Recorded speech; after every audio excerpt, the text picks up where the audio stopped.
I used to believe loyalty meant something. 10 years, one marriage, one daughter, one life I built with my bare hands. And in a single night, my wife destroyed all of it. Not because she was unhappy, not because we were struggling, but because she thought she found someone better. What she didn't know was that the man she betrayed was smarter than both of them. And by the time they realized what I was doing, it was already too late. My name is Ethan Carter. At 38, I had what most people dream about. A beautiful house in Seattle, a successful construction business, a 7-year-old daughter named Lily, and a wife I thought loved me. Sophia. She was the kind of woman who could walk into a room and make everyone stare. Smart, elegant, confident. I met her when I was 26 and broke. Back then, I worked 16-hour shifts pouring concrete while trying to start my own company. She stayed with me through all of it. Or at least, that's what I believed. For years, I trusted her completely. I never checked her phone, never questioned her late nights, never imagined she could betray me.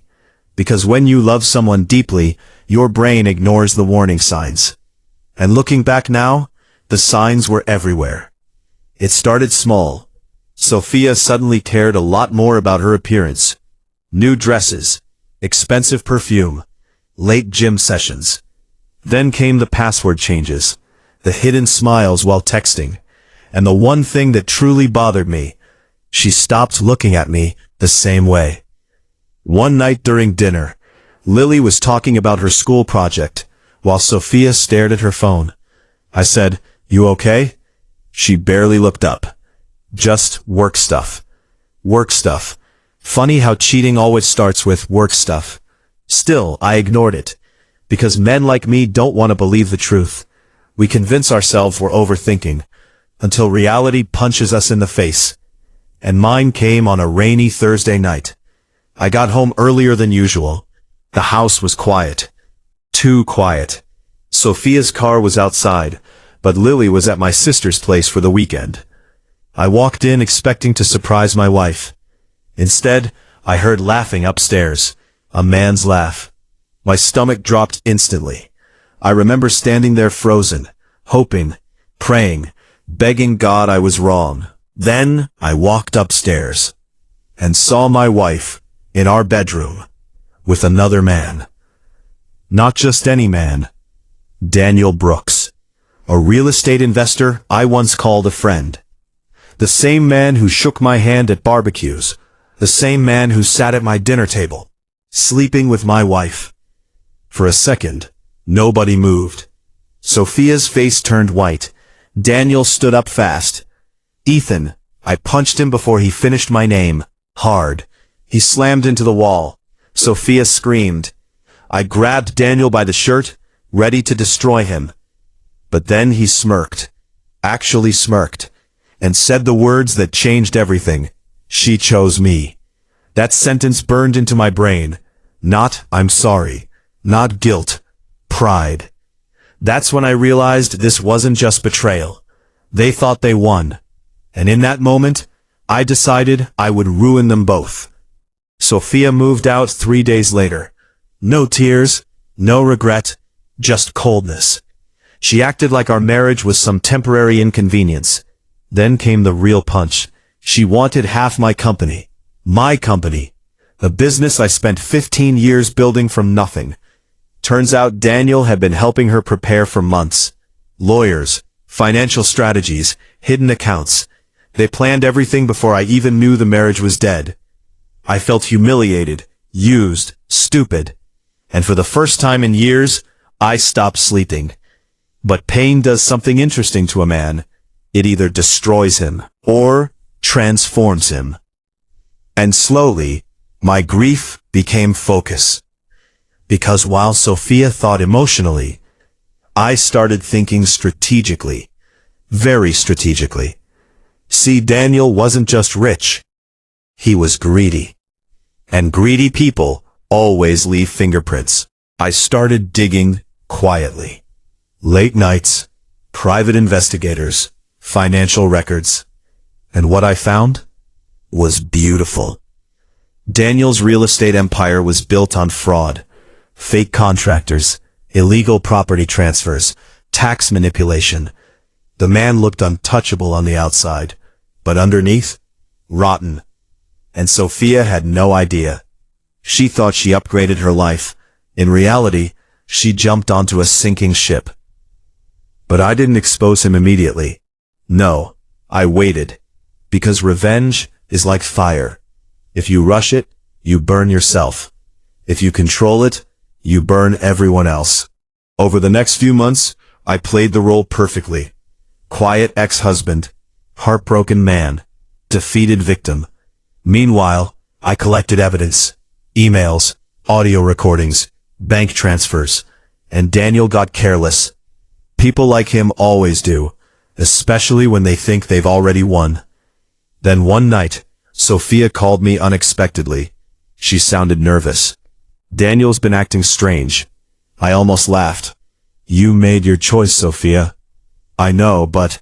No, I interrupted. You knew exactly what you were doing. Silence. Then she whispered, I didn't think you'd hate me forever. That line hit harder than she realized. Because the opposite of love isn't hate. It's indifference. And I was getting very close to that. 3 weeks later, everything exploded. Federal investigators raided Daniel's office at 8:14 a.m. I know the exact time because I watched it happen from across the street. Agents walked in carrying warrants. Employees panicked. Phones exploded online. News stations started reporting financial crimes before noon. By evening, Daniel Brooks was everywhere. Fraud, money laundering, tax evasion. His investors vanished overnight. His accounts froze. And Sophia? She finally realized the man she left me for was a criminal. But the best part? Daniel figured out who exposed him. Me. He called screaming threats. You ruined my life. I stayed calm. No, Daniel, you ruined your own life. I just turned the lights on. Then, I hung up. And smiled for the first time in months. A week later, Sophia showed up at my door, crying. Actually crying. She looked exhausted, broken, different. I made a mistake, she whispered. Funny how betrayal only feels wrong when consequences arrive. She begged me to help her, said Daniel manipulated her, lied to her, controlled her. Maybe some of that was true, but she still made her choice.